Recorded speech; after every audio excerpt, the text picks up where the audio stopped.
अस्सलाम वालेकुम नाज़रीन, मैं हूं असद अली तूर अपने प्रोग्राम असद तूर अनसेंसर्ड में।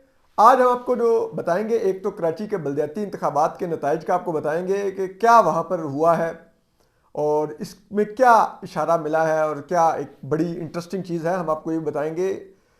इसके अलावा हम आपको बताएंगे जो इमरान खान साहब ने दोबारा कौमी असम्बली में वापसी का कह दिया है, और जो चौधरी बरदरान जो शामिल हो रहे हैं पीटीआई में, यानी कि चौधरी परवेज़ इलाही वाली फैमिली, वो चौधरी परवेज़ इलाही फैमिली की क्या कैलकुलेशन है, ज़रा ये भी आपको बताएंगे।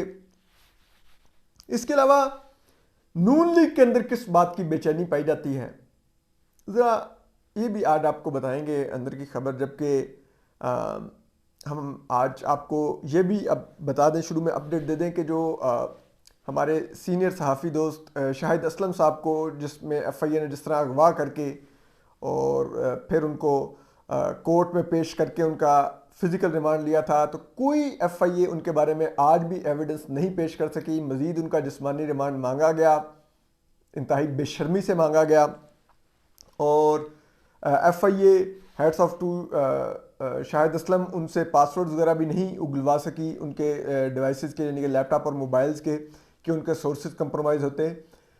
तो आज जो शाहिद असलम के जो वकील थे, उन्होंने भी आज एफआईए में के जो मज़ीद जिस्मानी रिमांड की इस्तदा थी, उसके जवाबी जो आर्गूमेंट्स दिए, उसमें दो उन्होंने बड़े अहम निकात उठाए। एक तो उन्होंने कहा कि आप ये बताइए कि जनरल बाजवा के जो असासे बता रहे हैं एफबीआर के, ये लीक हुए हैं। अगर तो ये लीक हुए हैं, एक आर्मी चीफ ने इतना पैसा बना लिया हुआ था, तो असल नेशनल सिक्योरिटी तो ये है कि एक आर्मी चीफ मुबैना तौर पर करप्शन करने लगा हुआ था, 12 अरब से ज्यादा के सासे बना गया जनरल कमर जावेद बाजवा।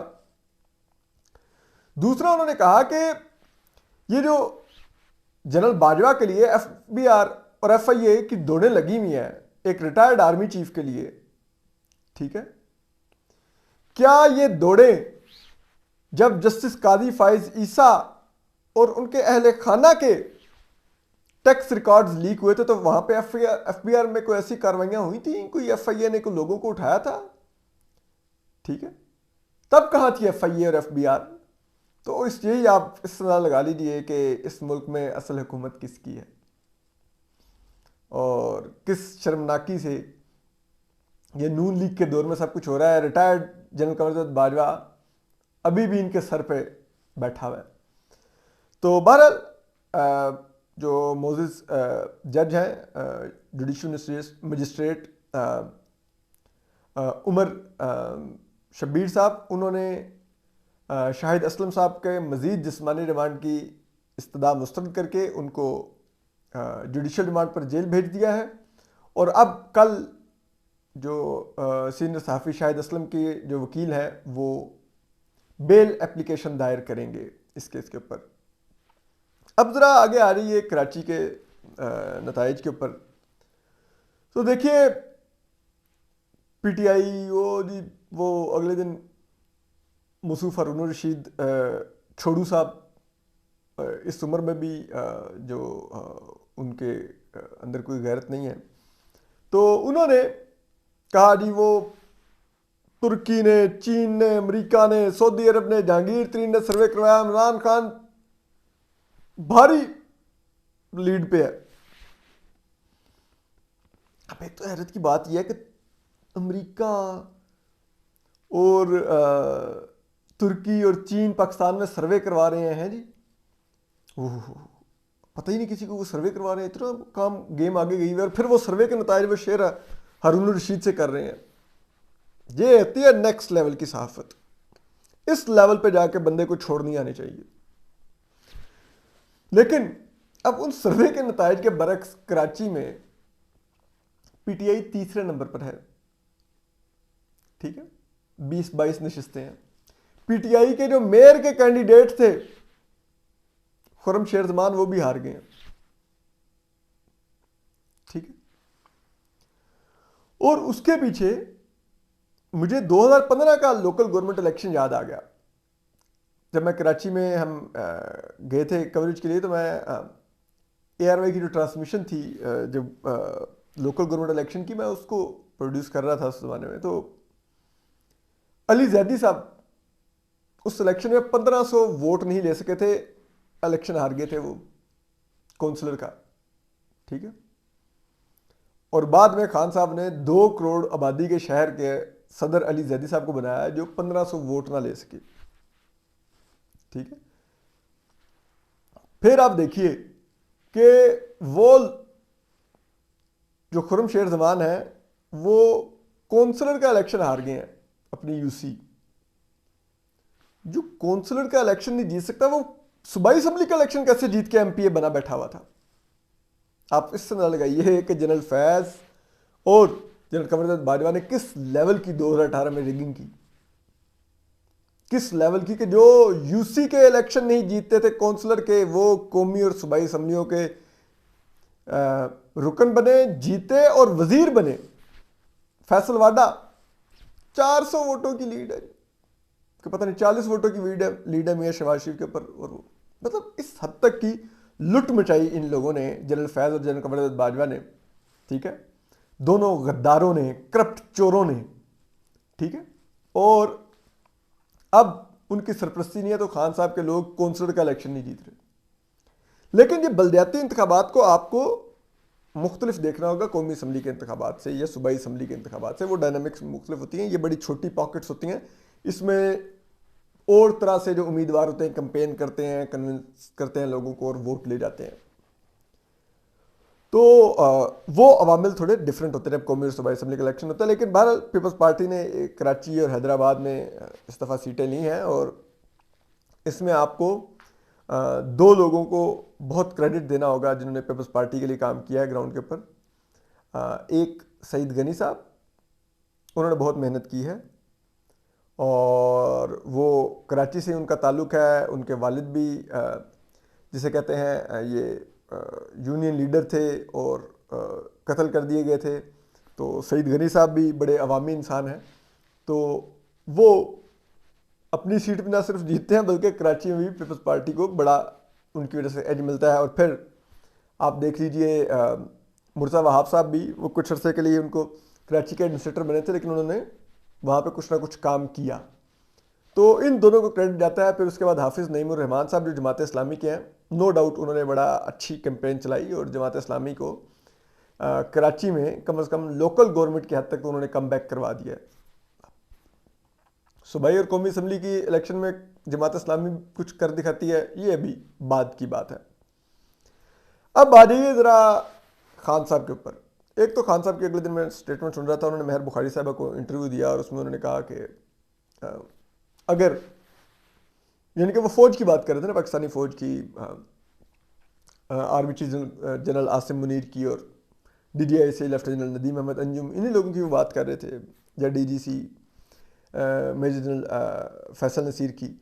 तो इन लोगों का नाम लिए बगैर लेकिन इमरान खान इन्हीं की तरफ इशारा कर रहे थे कि ये लोग आज़म स्वाति से जाके माफ़ी मांग लें कि हमने आप पे टॉर्चर किया है मुबैना तौर पे, तो हमें आप माफ़ कर दें। ये लोग शहबाज गिल से माफ़ी मांगें जो कि इमरान खान के चीफ ऑफ स्टाफ है, यानी कि इमरान खान के चीफ ऑफ स्टाफ से पाकिस्तान के आर्मी चीफ ऑफ स्टाफ माफ़ी मांग लें, ये इमरान खान साहब को कह रहा था। फिर वो कह रहे थे कि मुझसे माफ़ी मांग लें कि मुझे कत्ल करवाने की कोशिश की, यानी कि वो कह रहे हैं कि फ़ौज ये माने, एतराफ़ करे कि हमने मुबैना तौर पे इमरान खान को कत्ल करवाने की कोशिश की और हमसे ये गलती हुई तो इमरान खान साहब माफ़ कर दें। तो ये एक तो उन्होंने मुतालबा रखा है, बड़ा दिलचस्प मुतालबा है। आप देखें अभी तक पाकिस्तानी फ़ौज ने इस पर रिएक्ट नहीं किया, तो देखें क्या रिएक्शन आता है।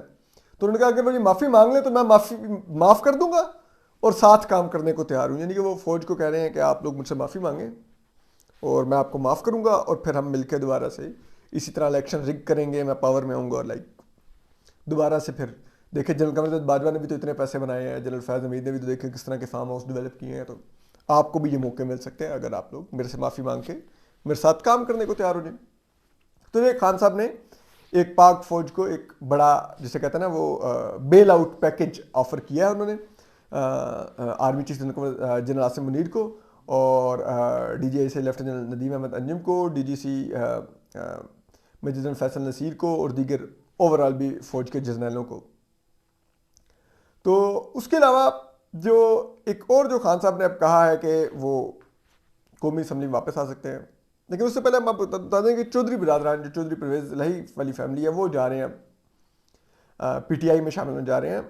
उसमें इनकी कैलकुलेशन बड़ी, जैसे कहते हैं ना, अगर पॉलिटिकल आप देखें तो बड़ा स्मार्ट मूव है, क्योंकि काफ लीग के तो अब ये रुकन रहेंगे भी नहीं। आज ही चौधरी शुजात सर ने इनकी रुकनीत मुअत्तल भी कर दी चौधरी परवेज इलाही की, कि आप काफ लीग में रहते हुए किसी और पार्टी में कैसे मर्जर कर सकते हैं। तो काफ लीग का हिस्सा तो अब चौधरी बिरादरान नहीं रह सकते, ये चौधरी परवेज इलाही और मुनस इलाही या चौधरी वजाहत हुसैन।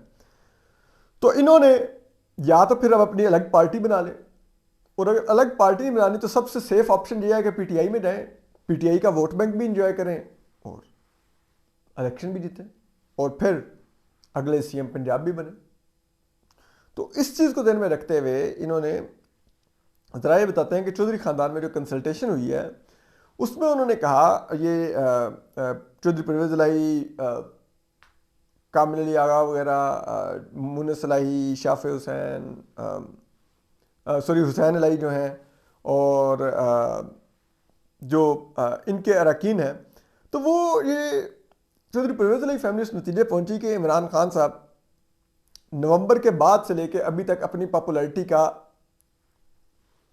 9% लूज कर चुके हैं। जो उनका ग्राफ था वो 9% नीचे आया। लाइक अगर आगे 51 पे थी तो वो 42% पे आ गई है। तो उन्होंने कहा कि बेहतर है, ये असम्बली डिसॉल्व करने से पहले उन्होंने ये कंसल्टेशन की। उन्होंने कहा बेहतर यह है कि फौरी तौर पर वाकई इमरान खान के साथ एग्री करके असम्बली डिसॉल्व कर दें, ताकि ये ना हो कि आगे 5-6 माह में, ये अभी 9% घटी है तो 15-20% और घट गई अगले अगर 6 माह में, तो ये ना हो कि फिर हम इमरान खान के इत्तेहाद में रह के भी इलेक्शन लड़े या इमरान खान की पार्टी को ज्वाइन करके भी इलेक्शन लड़े तो हमें ठुक जाए। तो उसके बाद उन्होंने फिर असम्बली भी डिसॉल्व की और अब वो पीटीआई भी ज्वाइन करने जा रहे हैं, क्योंकि पीटीआई इस वक्त एक इमरान खान साहब एक बज़ाहिर एक पॉपुलैरिटी इंजॉय कर रहे हैं और वो इस बेस पे। और अब इमरान खान साहब ने जो अगला कार्ड खेला है, उन्होंने कहा है कि वो कौमी असम्बली में वापस आ सकते हैं, ताकि वो जो इंटरिम गवर्नमेंट के लिए जो कंसल्टेशन हो वो उसका हिस्सा बन जाए। देखिए आप जो मर्जी के इमरान खान साहब जी यू टर्न ले रहे हैं, देखो जी बेशरम वापस आ रहे हो, फलान ये वो, पोलिटिकली स्मार्ट कार्ड है। कौमी असम्बली पर इस वक्त फेडरल गवर्नमेंट पर प्रेशर आ गया है पंजाब और केपी असम्बली डिसॉल्व होने के बाद कि आप भी असम्बली डिसॉल्व करें, पूरे मुल्क में इकट्ठे जनरल इलेक्शन हो। तो ऐसे में खान साहब क्यों मियां शहबाज शरीफ को राजा रियाज से कंसल्ट करके और एक मनपसंद इंटरिम गवर्नमेंट सेंटर में बनाने का मौका दें। तो उनको तो यही सूट करता है, वापस आए तो वो यही करेंगे। लेकिन असल जो गेम जहां पे चली हुई है वो है नून लीग के अंदर। नून लीग एक बकौल मेरे जो उस्ताद हैं नुसरत जावेद साहब उनके, कि नून लीग एक हारा हुआ लश्कर है इस वक्त। यानी कि इतनी मार पड़ रही है आपको, ठीक है, आप नो कॉन्फिडेंस नहीं कामयाब कर सके चौधरी परवेज इलाही के खिलाफ, आप असम्बली डिसॉल्व होने से नहीं रोक सके, ठीक है, और कोई जो शरीफ फैमिली है उसके कानों पर जू ही नहीं रेंग रही। आप देखिए कि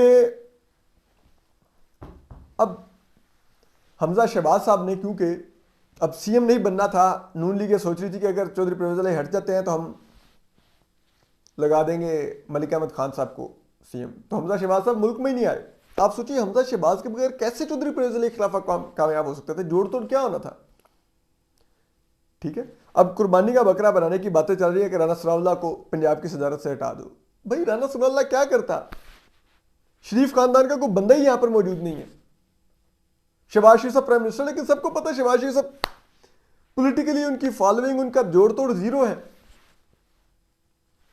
तो खुद सोचिए ना, अब इस वक्त तकरीबन 1.5 करोड़ के करीब जरा ये कह रहे हैं कि नया वोटर शामिल हुआ है, वो सारा यंग वोटर है, उसको कैटर करने के लिए नून लीग ने कुछ किया। इमरान खान साहब दिन के 10 ट्वीट करते हैं, 3 मुख्तलिफ सहाफ़ियों के वफूद से मुलाकात करके उनसे गुफ्तगू करते हैं जिसकी खबरें बनती हैं, फिर एक तकरीर करते हैं उसकी हेडलाइन अलहदा बनती है, ठीक है, डेली की बुनियाद पर वो ये कर रहे हैं। इधर हालत ये है कि 3-3 4-4 दिन बाद मरीम नवाज साहिबा कोई ट्वीट कर देती हैं, कभी मियां नवाज शरीफ ट्वीट कर देते हैं। ये इनकी सोशल मीडिया प्रेजेंस है और इस तरह से ये नया वोटर जो यंग वोटर है उसको अपने साथ मिलाने की कोशिश कर रहे हैं। और हलकों में इस वक्त जो नून लीग के उम्मीदवार हैं वो सख्त बेचैनी का शिकार है। अंदर ये गुफ्तगू चल रही है कि भाई हमें इमरान खान खा रहा है और उससे बचाने के लिए जिन्होंने बचाना है, जिनका वोट बैंक है, जिनकी पार्टी है, वो बॉदर ही नहीं कर रहे, वो लंदन में बैठे हुए सारे। मियां नवाज शरीफ वापस आके जेल नहीं जाना चाहते, मरीम नवाज साहिबा अभी तक आने का उन्होंने कोई डेट तक नहीं अनाउंस की कि इस हफ्ते में किस डेट को आएंगी। हमजा शहबाज साहब वो अलहदा बाहर हैं। अजीब हालत है क्योंकि उनको आइडिया हो गया है कि मुझे तो सीएम नहीं बना रहे थे, वो अलहदा वहाँ पे बैठे हुए हैं। पार्टी के पल्ले कुछ बचा नहीं है, ठीक है। और अब इमरान खान साहब जहाँ पर ले गए हैं चीज़ें, अब सोचिए अभी इन्होंने सऊदी अरब और यूएई से पाकिस्तान के लिए उन्होंने हमारे रिजर्व में 1-1 अरब डॉलर रखवाने का ऐलान किया था। जो आलमी बरादरी थी जिनेवा में, उन्होंने 10 अरब डॉलर से ज़्यादा देने का ऐलान किया था। लेकिन ये सब कुछ मशरूत है कि हम IMF की शराइत मान के प्रोग्राम रिज्यूम करेंगे। IMF क्या कहता है? तेल की कीमत बढ़ाओ, गैस की कीमत बढ़ाओ, बिजली की कीमत बढ़ाओ और रुपए की कदर गिराओ और डॉलर की कीमत ऊपर लेके जाओ।